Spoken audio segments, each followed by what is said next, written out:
ဆိုတာညီမတို့ရဲ့အဖိုးထိုက်တန်လာတဲ့ယန္နာတစ်ပါးဖြစ်ပါတယ်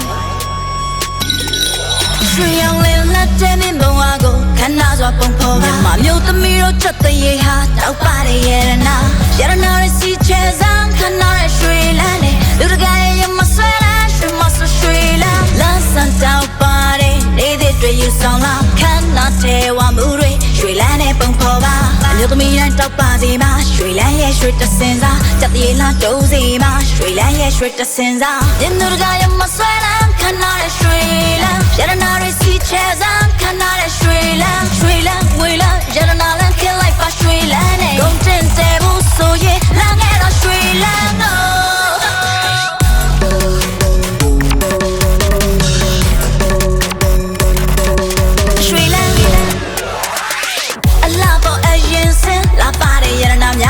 ကုန်သက်တည်ဒိုးစီဘူးလမ်းငယ်တော့ရွှေလမ်းပဲလင်းထွက်ပါရွှေလမ်းခဏတဲ့ရွှေလမ်းလူတကာရဲ့ရင်မဆဲလမ်းရွှေလမ်းလမ်းဆန်းနေတဲ့များစွာရွှေလ